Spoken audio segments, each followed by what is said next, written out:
লাইফের এত বড় ডিসিশন নেওয়া হচ্ছে অথচ আমাকে কিচ্ছু জানানো হয়নি। আমি ওদের খুশির জন্য সবই করতে পারি, আমি হঠাৎ করে এরকম এত বড় ডিসিশন নেবো কি করে সেটাই বুঝতে পারছি না।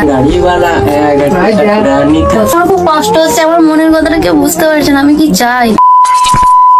আজ অনেক দিন পর মাকে আমি বলেছি, মা তুমি আজকে পিঠা করো, আজকে আমি তোমার হাতে পিঠা খাবো। মানে অনেকদিন খাইনি, বলতে গেলে কয়েক মাস হয়ে গেল মায়ের হাতে কোনো রকম কোনো পিঠা আমি খাইনি। তো তার জন্য মাকে বললাম, নারকেল টারকেল সব কুটে রেখেছে, আমি বললাম চলো আমি তোমাকে একটু সাহায্য করছি। আজকে মানে অনেক ঝামেলা, তারপর নানার শরীর খারাপ ছিল, সব দিক দিয়ে ওই পুরো বলে না খারাপ সময় আসলে যা হয় আর কি। তো তারই মাঝে নানার মানে শরীর খারাপ ছিল, নানার শরীর ঠিক হয়ে গেছে অনেকদিন আগে। ঠিক হওয়ার পর আবার মানে নানার শেষ ইচ্ছা বলতে গেলে আমার জন্য ইচ্ছা যে আমার বিয়ে দেখে যেতে চাই। নানা ভাবছে নানা নাকি আর বাজবে না, তো নানা আমার বিয়ে দেখে যেতে চাই। তার জন্য মা কি করেছে, আমাকে কিচ্ছু জানায়নি, নানা নানি মা সবাই মিলে আমার জন্য বিয়ের মানে আমার বিয়ের জন্য ছেলে খুঁজছে।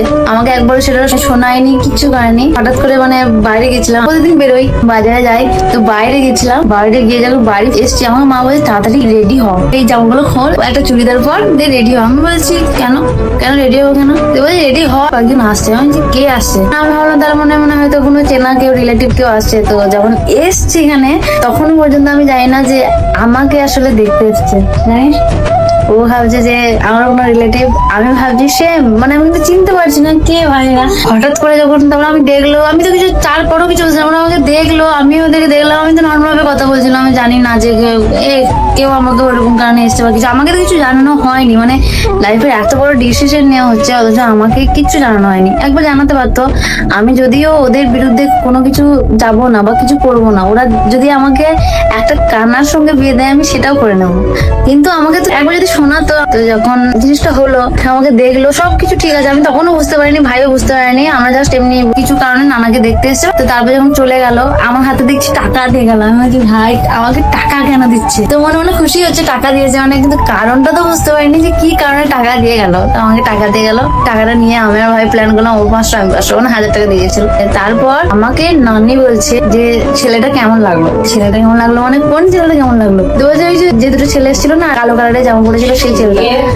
দাঁড়াও, আমি আর ভাই তখন অবাক যে ছেলেটা কেমন লাগলো মানে কি, এটা কেন বলছে? তখন বলছে তোকে তো দেখতে এসেছিল। আমি দেখতে এসেছিল মানে এটা কি মানে ছেলে খেলা হচ্ছে নাকি যে দেখতে এসেছিল? ওকে বলে দিল দেখতে এসেছিল কি কি মানে আমাকে বলার এবার কেউ প্রয়োজন মনে করেনি, আনা ধরনের। এটা নিয়ে আমার পুরো মাথা গরম হয়ে গেল, কারণ আমি এখন বিয়ে করতে চাই না, আমি জাস্ট একটু সময় চাই, আমি কয়েক মাস সময় চাই। তো সেই সময়টা আমাকে এখন দেওয়া হচ্ছে না বাড়ি থেকে, একটাই যে আমার নানার যখন শেষ ইচ্ছা যে আমার বিয়ে দেখে যাবে, মানে নানা ভাবছে নানা বাঁচবে না, এটা কোনো কথার মতো কথা? কেউ জানে যে কে কখন চলে যাবে?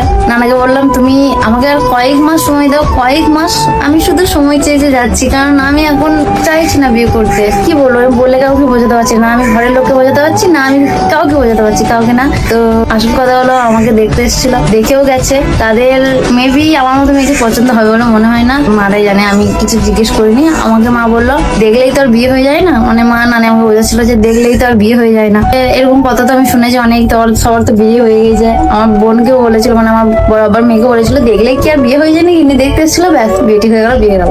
তো আমাকেও সেম কথা বলা হয়েছে, কিন্তু একটা কথা কি আমার এখন বিয়ে করার কোনো ইচ্ছা নেই, আমি একটু সময় চাই। আমি চাই যে মানে কি বলবো বলতে পারবো না, যেটা আমি আমি শেয়ার করতে পারবো না, আমি আমার মনের কথা আমি কাউকে বলতে পারছি না, আমার ঘরের লোককে বোঝাতে পারছি না যে আমি কি চাই। মানে আমি ওদের খুশির জন্য সবই করতে পারি, সব স্যাক্রিফাইস করছি বা করতে পারি, কিন্তু কিন্তু কিছুই না, ওরা যেটা বলবে সেটাই হবে। যাই হোক আজকে অনেকটা হ্যাপি আছি, ঘরে আছি, মা পিঠা পিঠা করবে বলছে, দেখি অনেকদিন মায়ের হাতে কিছু খাওয়া হয় নাই, তো আজকে খাবো। মা আবার বলছে আমাকে তো বিদায় করে দেবে, আমাকে তো রাখবে না বেশি দিন, কেন জানি না, আমি কি ঘরের কি বহুত চাপ হয়ে গেছে নাকি? হ্যাঁ, ও আমি কি তোমাদের মাথার কি বোঝা হয়ে গেছে নাকি? হ্যাঁ, আমি কি তোমাদের মাথার বোঝা হয়ে গেছে যে তুমি আমার বিয়ে দেওয়ার জন্য ওরকম করছো? নানি নানার সঙ্গে সাথ দিয়ে তুমি আমাকে না জানিয়ে এরকম ভাবে জিনিস ঠিক করলে? খালি তুমি আমাকে জানালে না, আমি কি তোমাদের মাথার কি মানে বোঝা হয়ে যাচ্ছি? নানার লাগা শরীর খারাপ হচ্ছে না? আমি মানছি যে নানার শরীর খারাপ হচ্ছে, কিন্তু তার বলে তো দেখলো বলেই তো দিয়ে যাচ্ছে, যেটা যেটা দেখতে চাই একটা লাভতি। ওরা আমার পেছনে পড়ে গেছে, আমি বিয়ে করবো না, ওরা বলে বিয়ে করতে হবে না, ওদের দেখলে একটাই বক্তব্য কি মা বিয়ে করতে হবে না, কিছু করতে হবে না, শুধু এখন ঠিক করে রেখে দেয়। এটা কি কোনো কথা হলো? বিয়ে ঠিক করে রেখে দেবো মানে কি করে ঠিক করবো? আমি হঠাৎ করে এরকম এত বড় ডিসিশন নেবো কি করে সেটাই বুঝতে পারছি না। মানে ওরা আমাকে একটু ছেলেটাকে কোনো ছবি টবি দেখানো এরকম কোনো কিছু ব্যাপার না, ডাইরেক্ট দেখতে চলে এলো। ব্যাস বিয়ে ব্যাস বিয়ে মানে বিয়ে, ওদের কথা মানে শেষ কথা বিয়ে ব্যাস। আমার পছন্দ হলো, না হলো তার ঘোরার ডিমটা। ভাই পছন্দ? ভাই বলছে ভাই পছন্দ নয়। কিন্তু আমি আমি নানার খাতিরে নানাই তো পছন্দ করে। নানার খাতিরে নানাই তো পছন্দ করেছে, কিন্তু আমি, তোমরা যদি কানা খুড়া যার দিকে বিয়ে দেবে আমি তাকেই বিয়ে করবো ব্যাস। আর কি বলবো, আমার এটাই শেষ কথা। আমি আজ কি বলবো, যা আছে কপালে দেখা যাবে। আমি কপালের উপর সব ছেড়ে দিয়েছি, মানে কারোর মনে আমি কষ্ট দিতে চাই না। পিঠা কখন করবে? যে কটা সময় আমি বাড়িতে আছি, কয়েক মাস কয়েক বছর শান্তি করে একটু কাটিয়ে দিই। আমাকে তো বিদায় করার জন্য তো বসেই আছে। আমার ভাইয়ের সব থেকে ভালো হয় না, এবার একা একা তো খেতে পারবি, হ্যাঁ, আর তুমি মারপিট করবো না কেউ। ভাই একা একা চকলেট মিল খেতে পারবি তো? হ্যাঁ একবার মারা যাচ্ছে কাঁদবি না তো? দেখি চোখটা দেখি।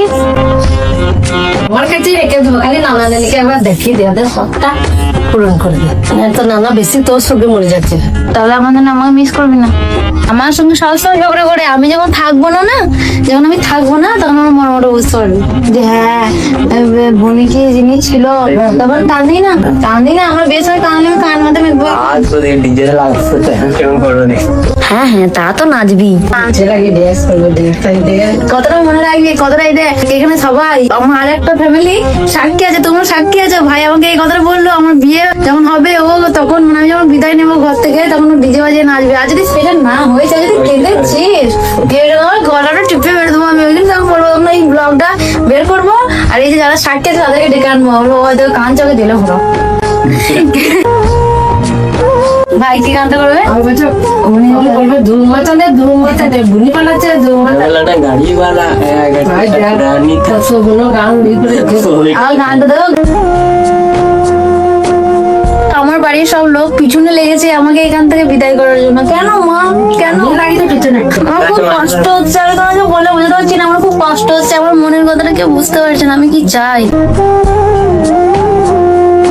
আজকে মা তরকারি করেছি। এটা কি মা? এটা কি শাক যেন ওটা? সজনে শাক। আর এটা যে আলু ভাজা, এটা যে চানাচুর সানা নাকি, আর এই যে কচু মাছ। এই কচু মাছটা হলো আমার সবচেয়ে পছন্দের একটা তরকারি। আমি এই কচু মাছ খেতে খুব বেশি ভালোবাসি। তো একদিকে মনে কষ্ট হচ্ছে ঠিকই, কিন্তু অন্য একদিকে এই যে মানুষগুলো এই মানুষগুলো খুশির কথা ভেবে সব কিছু, মা পুরো ইচ্ছাটা ইম্পর্টেন্ট, ওদের খুশির আগে কোনো কিছু না। যাই হোক চলো, বেশি লেট করলাম না, যে পিঠা করতে হবে তো তাদের খেয়ে নি। আমার মনে হয় প্রত্যেকটা সন্তানই তার ফ্যামিলির মুখে হাসি ফোটানোর জন্য সবকিছু করতে পারে। যাই হোক, এদিকে পিঠা করার জন্য মা প্রথমেই খুমিরটা ভালোভাবে করে নিচ্ছিল, কেননা গরম জলে এই চালের আটা দিয়ে ভালোভাবে খুমিরটা না করলে শিম পিঠাগুলো খেতে একদমই ভালো লাগবে না। আর এই যে এগুলো আমি সেই সৌত মেলায় কিনেছিলাম, কিন্তু কেনার পর থেকে এগুলো একবারও আমি ব্যবহারই করিনি। আর ঠিক আমি এখন এটাও জানি না এই যে এগুলো দিয়ে কি আদেও পিঠে করা যাবে। যাই হোক, আগে খুমিরটাকে ভালোভাবে মেখে আমি গোল গোল করে কেটে রাখছিলাম, যাতে করে মায়ের রুটিগুলো বেলতে সুবিধা হয়। যদিও আমি এত বড় হয়ে গেলাম, তারপরও আমি এখনো পর্যন্ত চালের আটার রুটি মারা যে এত সুন্দরভাবে কিভাবে বেলে সেটা আজও আমি শিখতে পারলাম না, আর জানিও না কোনোদিন শিখতে পারবো কিনা। আচ্ছা মা, তোমার মেয়ে তো সেরকম কিচ্ছু পারে না, তাহলে তোমরা আমার বিয়ে দেবার জন্য এত কেন তাড়াহুড়ো করছো? এই যে যেমন এই মেশিনটাতে কিভাবে যে কাটবো কিছুই বুঝে উঠতে পারছিলাম না। মেলাতে যেভাবে দাদাটা দেখিয়ে দিয়েছিল আমি তো ঠিক সেইভাবেই করার চেষ্টা করছিলাম, কিন্তু তারপরেও এই যে হচ্ছিলই না। যাই হোক, হচ্ছে না বলে যে হাল ছেড়ে দেবো এরকমটা আমি না, তাই ভাবলাম রুটিটা একটু বড় করে তারপর তার মধ্যে ছাই দিয়ে আবারও করার চেষ্টা করি। আমার মনে হয় জীবনে চেষ্টা করলে এমন কিছু নেই যেটা হয় না বা হবে না, তাই একবার না হলেও বারবার চেষ্টা করতে হয়। মানে আসল কথা হলো কোনো রকম ভাবে হাল ছাড়লে হবে না। যেমন এই যে আমি প্রথমবার ডিজাইন গুলো করতে পারিনি, তো এখন দেখো শিম্পিটা গুলো কত সুন্দর হয়েছে। যাই হোক, এবার এই শিম্পিটা গুলোকে আমি গরম তেলে ছেঁকে নিচ্ছি। আর তার সঙ্গে সঙ্গে আমি প্রতিটা রেসিপি ভিডিওতেই একটা কথাই বলেছি, আমার এই ফালতু রেসিপি ব্লগ দেখে আমার মতো করে বাড়িতে বানানোর চেষ্টা করো না, কেননা আমি শুধু ওগুলো মজার জন্য করি, তাই ওগুলো খেতে ভালো হবে কিনা আমি নিজেও জানি না।